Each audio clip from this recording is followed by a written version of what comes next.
Good morning बच्चों, हमारे CIC class YouTube channel में आपका बहुत स्वागत है। आज हम आपके लिए लेकर आए हैं प्रकाश का गोलीय पृष्ठ पर अपवर्तन चैप्टर से एक ऐसा खास क्वेश्चन जो बोर्ड एग्ज़ाम में लगभग हर साल आता है और लगभग 5 अंक या फिर 3 अंक का आ जाता है ये। अब देखो, इसका क्वेश्चन जो है इस प्रकार आता है।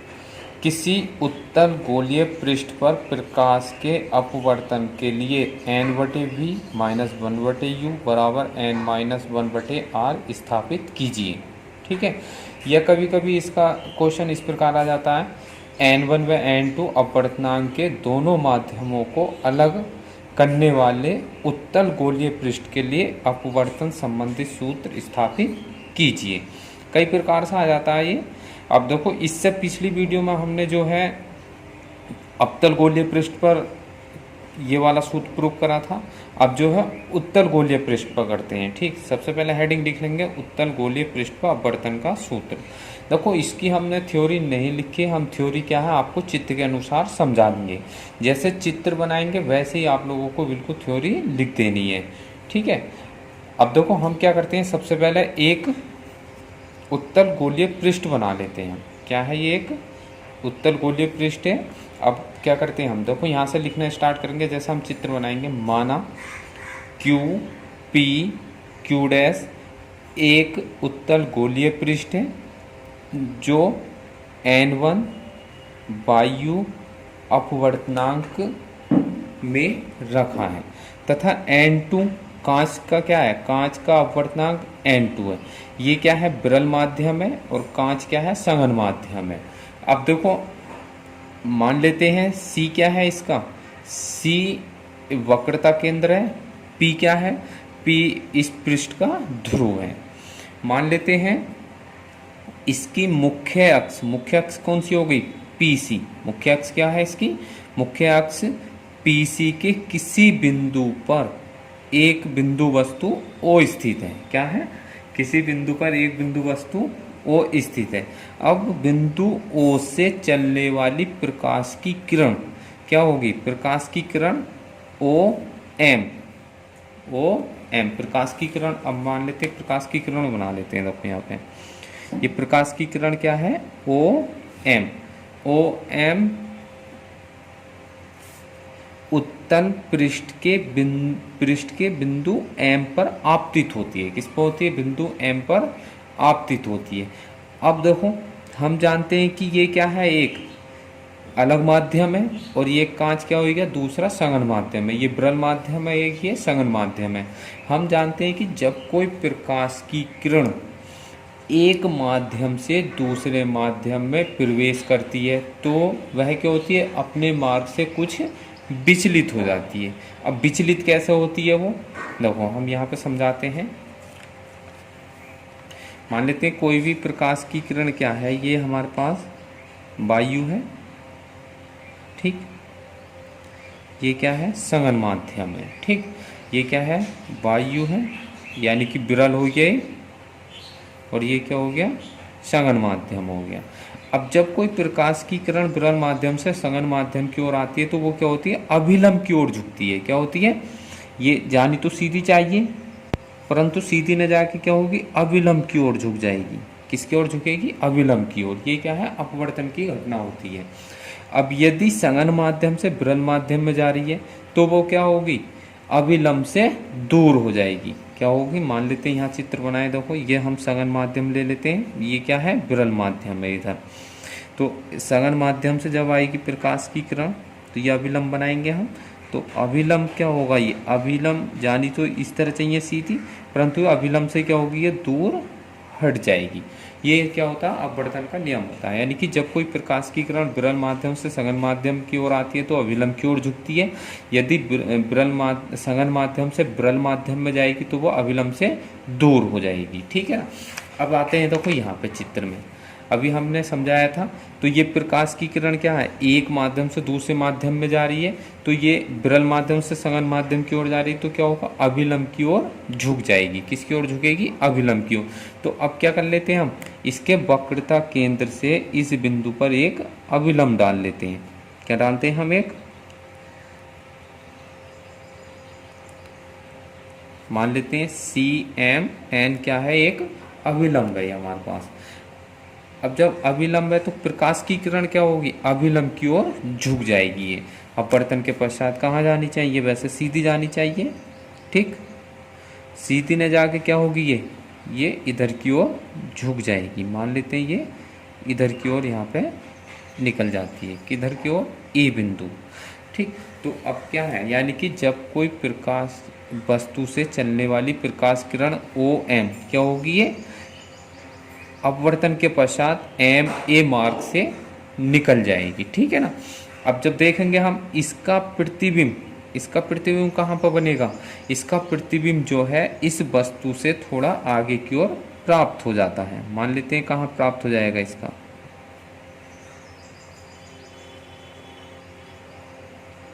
यहाँ पे इसका प्रतिबिंब प्राप्त हो जाता है। मान लेते हैं ये आई ले सकते हैं, इस तरह चित्र बना लेंगे साफ सुंदर सा। अब इसको क्या कर लेंगे, इस कोण को हम मान लेंगे बीटा, वस्तु के कोण को अल्फा लेते हैं और वक्रता त्रिज्या के कोण को हम बीटा लेते हैं। उसमें भी हमने बीटा लिया था। अब क्या करते हैं, एम से इस पृष्ठ पर एक, यानी कि पी सी पर क्या करते हैं, हम एक लंब डाल लेते हैं। हम यहाँ से ये लंब डाल लेते हैं, लंब खींच लिया हमने। यहाँ से लंब की लंबाई क्या ले लेते हैं, इसकी एच मान लेते हैं। क्या लेते हैं, लंब की लंबाई एच, ठीक है। अब क्या करते हैं, देखो इसका प्रतिबिंब बन गया हमारे पास। तो इसका प्रतिबिंब क्या होगा, ये जो हमारे पास रेखा है, जो हमारे पास अपवर्तन के पश्चात जो झुकी है, अपवर्तन के पश्चात जो झुकी है, ये जहाँ बिंदु पर मिलेगी, ये मिली है नहीं हमारे पास, ये इस तरह देखो, ये हमने इस तरह मिलाई है, तो ये क्या हो गई, ये हमारे पास इसका प्रतिबिंब प्राप्त हो गया, ये ठीक है ना। क्या बन गया, ये प्रतिबिंब। अब ये अपवर्तन के पश्चात जो कोण बनाती है अभिलंब से, वो क्या कहलाता हमारे पास, वो कहलाता हमारे पास, क्या बोलते हैं, अपवर्तन कोण। अपवर्तन कोण क्या हो जाएगा, आर। देखो अभी हमने बताया था ये वाली रेखा जो है बिल्कुल सीधी है, ये क्या है, ये सीधी, ये क्या बना रही है, इसका ये बना रही है प्रतिबिंब। क्या बनाएगी, ये सीधी रेखा जो ए है, ठीक, ये क्या बना रही है हमारे पास, इसका प्रतिबिंब। तो ये आर, ये हमारे पास सीधी रेखा, तो ये कोण और ये कोण कितना हो जाएगा, आर हो जाएगा। कन्फर्म है यहाँ तक। अब ये जो अभिलंब है, देखो हमने भी यहाँ पे चित्र बनाया था ये, ठीक, ये कोण या ये कोण जो होगा, ये हमारे पास क्या, कौन सा कोण कहलाएगा, ये होता अपतन कोण। तो इसका मतलब ये अपतन कोण हो गया, या ये वाला जो भी है, ठीक। अब यहाँ पे ये कोण जो होगा हमारे पास, जहाँ से अभिलंब से प्रकाश की किरण डल रही है, कौन सा, ये वाला, यहाँ से यहाँ तक का ये कोण क्या हो गया हमारे पास, अपतन कोण आई कहलाएगा, ठीक है। यहाँ तक कन्फर्म है। हम उम्मीद करते हैं यहाँ तक आप लोगों को बहुत ही अच्छे से समझ में आ गया होगा। अगर आप लोगों को ये चित्र समझ में आ गया तो समझ लो डेरिवेशन भी हो गया। अगर चित्र समझ में नहीं आया तो आप लोग डेरिवेशन कहीं से कहीं तक नहीं कर पाएंगे। अब देखो आगे बढ़ते हैं, इसमें हम क्या करते हैं, हम हमारे पास ये क्या ओ बिंदु वस्तु है, तो यहाँ से इसकी बिंदु वस्तु क्या होगी, माइनस में लेंगे दूरी है, ठीक। ये प्रतिबिंब बना है, तो ये प्रतिबिंब की दूरी क्या होगी, ये भी माइनस में v हो जाएगी, ठीक है। और ये क्या है, c इसका वक्रता त्रिज्या, तो यह वक्रता त्रिज्या कितनी होगी, कैपिटल R होती है। मान लेते हैं वक्रता त्रिज्या कैपिटल R है, बिंदु से वस्तु की दूरी क्या है, माइनस u है, प्रतिबिंब की दूरी v है, और इसकी लंब की ऊंचाई ले लेते हैं हम h, ठीक। अब आते हैं सबसे पहले देखो अब आते हैं हम किस में, त्रिभुज ओ एम सी में आते हैं। किस में आ जाते हैं, त्रिभुज ओ एम सी में, ठीक। अब इसको त्रिभुज को चलो हम यहाँ बना लेते हैं आप लोगों को सुविधा के लिए, जिससे आप लोग को परेशानी ना हो।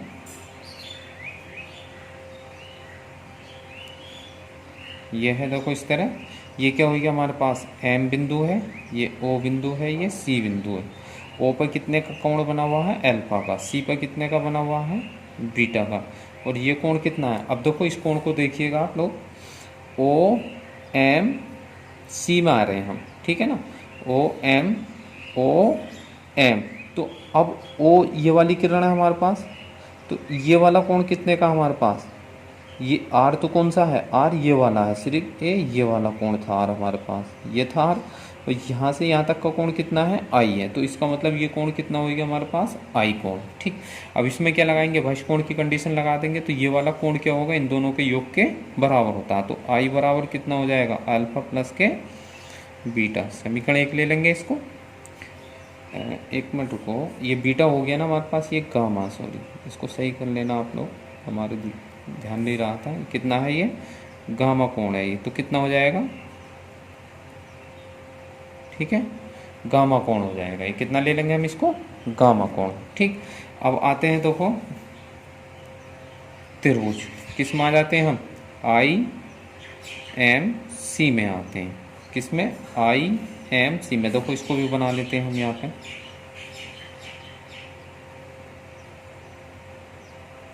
आई सी एम। ठीक, आई पर कोण कितने का, बीटा का, सी पर कितने का है, गामा का बना हुआ है। ठीक है ना, अब ये कोण कितना होगा, देखो भाई कोण कंडीशन लगाने कितने लेना है हम, आई एम, तो आई का मतलब ये वाली कोण ले रहे हैं हम, तो ये यहाँ से ऊपर का कोण कितने का, ये आर, तो ये कितना है आर। तो अब लगाएंगे तो आर बराबर कितना हो जाएगा हमारे पास, बीटा प्लस के गामा। ये आ गया हमारे पास 2 समीकरण। कर सकते हैं यहाँ तक कन्फर्म है, सभी को अच्छे से समझ में आ गया होगा। अब आते हैं, देखो क्या करते हैं हम इसमें, हम लगाते हैं स्नेल का नियम। स्नेल के नियम से क्या होता है, साइन आई बटे साइन आर बराबर कितना होगा, पूर्णांक n2 बटे n1। ठीक है ना, अब क्या करते हैं हम, देखो मान लेते हैं हमारे पास क्या है, ये जो लेंस है, सॉरी हाँ लेंस, जो भी हमारे पास क्या है, गोलीय पृष्ठ है, उत्तल गोलीय पृष्ठ है।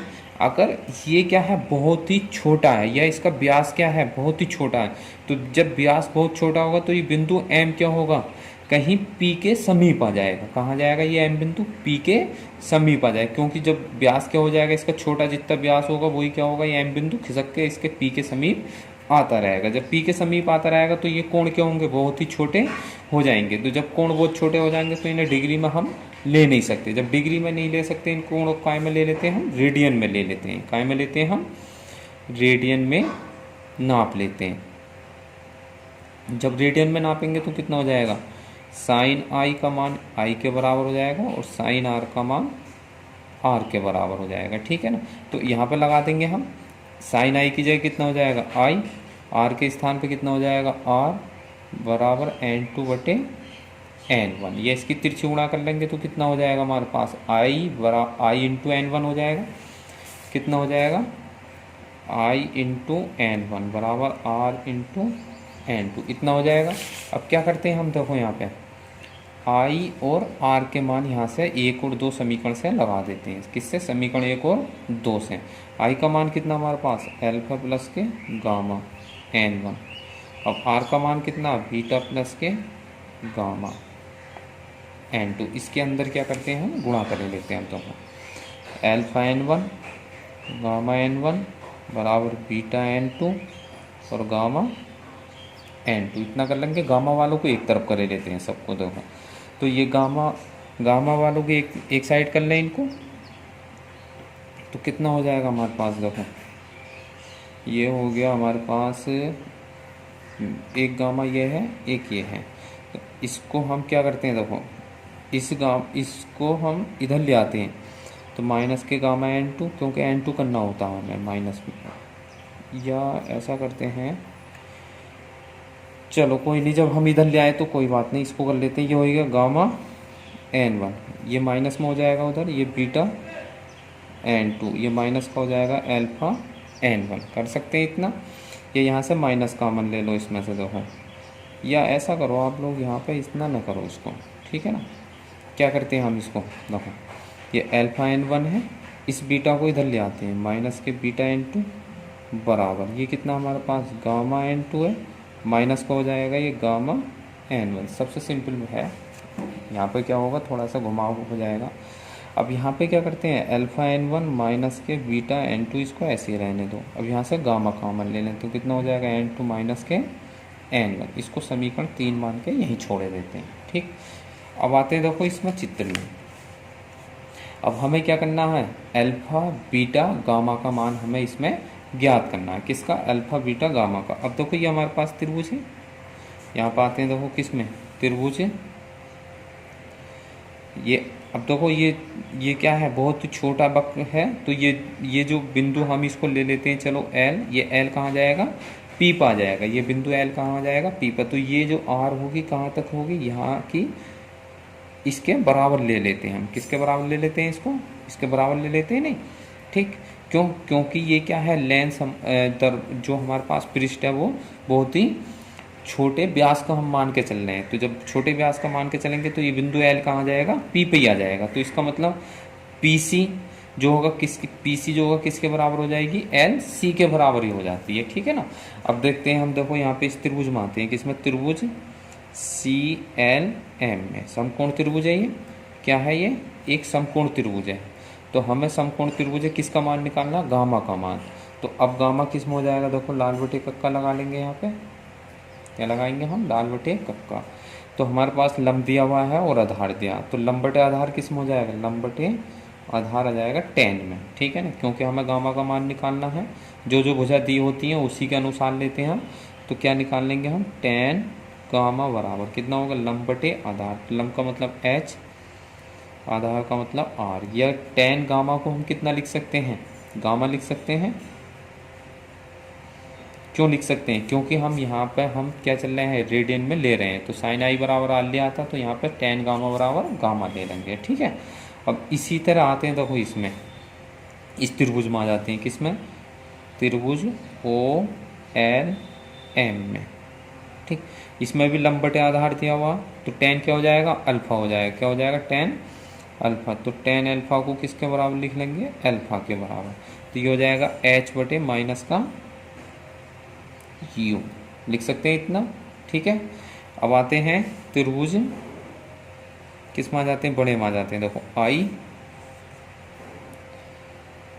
एल एम में, आई एल एम में आते हैं, किस में, आई एल एम में। तो ये tan बीटा हो जाएगा, कितना हो जाएगा, tan बीटा बराबर कितना ले लेंगे, लंब बटे आधार, यानी कि h बटे माइनस का v। अब ये tan अल्फा को, बीटा को कितना लिख देंगे हम, बीटा के बराबर कर देंगे, ठीक है ना। तो क्या करते हैं हम, अल्फा बीटा गामा के मान समीकरण 3 में रख देते हैं। किस में रख देते हैं, समीकरण 3 में। अब देखो आगे आ जाते हैं हम,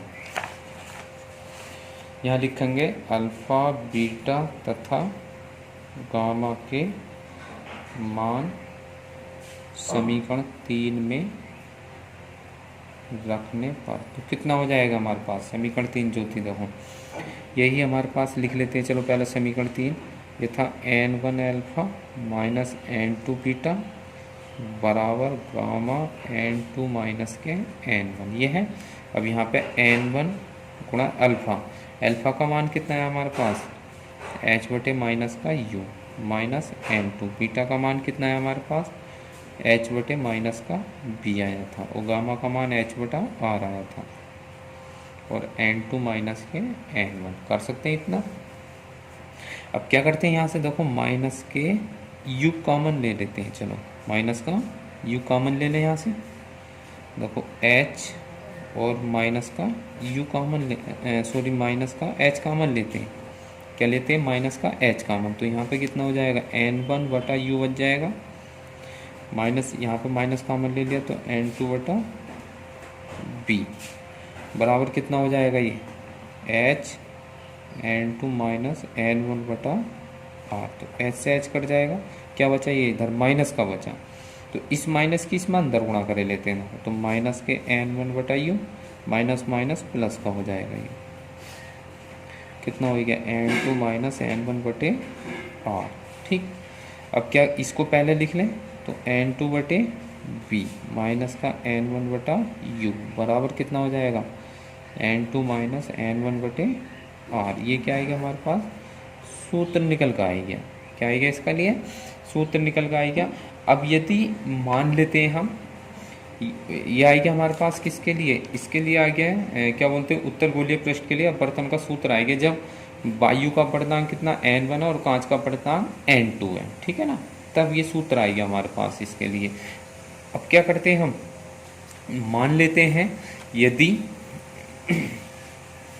यदि विरल माध्यम के सापेक्ष संघन का अपवर्तनांक कितना है, मान लेते हैं n है, तो n यानी कि कहना मतलब विरल माध्यम के सापेक्ष n क्या है हमारे पास, अपवर्तनांक है विरल माध्यम के सापेक्ष संघन माध्यम का।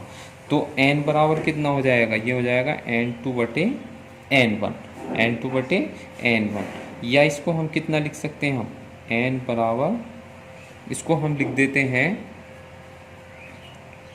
1 2, ठीक है ना। यानी कि 1 का मतलब क्या है, जो हमने बताया था पिछली वीडियो में बताया था, जो यहाँ पे होता है उसी के सापेक्ष होता है। 1 का मतलब क्या है, वायु के सापेक्ष कांच का अपवर्तनांक। इसका मतलब ये हो गया, 1 क्या है हमारे पास, वायु थी, वायु में है, 2 क्या है, कांच है, तो इसका मतलब क्या हो गया, वायु के सापेक्ष कांच का अपवर्तनांक, ठीक है ना। या इसको हम इतना भी लिख सकते हैं, या n2/n1 भी लिख सकते हैं, ठीक है ना।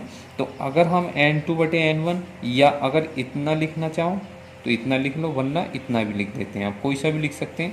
तो यहाँ से n2 का मान कितना हो जाएगा, n × n1 आ जाएगा, ठीक है ना। अब n2 के स्थान पे कितना रख देंगे, n × n1 रख देते हैं, देखो यहाँ पे, तो कितना हो जाएगा, n × n1/b माइनस का n1 ऐसे ही रहेगा, n2 के स्थान पे n × n1 माइनस के n1/8 लिख सकते हैं इतना। अब यहाँ से देखो n कॉमन आ जाएगा n1, तो ये रह जाएगा n/b माइनस 1/u। यहाँ से भी n1 कॉमन आ जाएगा, तो n माइनस के 1/8, ये कट जाएगा n1 से n1, तो कितना बचेगा, n/b माइनस 1/u बराबर n माइनस के 1/8। ये क्या आएगा हमारे पास, सूत्र है। कब आया सूत्र, ये जब n क्या है, विरल माध्यम के सापेक्ष संघन का अपवर्तनांक है, या फिर हम क्या कह सकते हैं, वायु के सापेक्ष कांच का अपवर्तनांक है। क्या है ये, n वायु के सापेक्ष कांच का अपवर्तनांक, ठीक है नहीं। इस प्रकार हमने इस वीडियो में क्या है, पतले लेंस के लिए सूत्र ज्ञात किया है।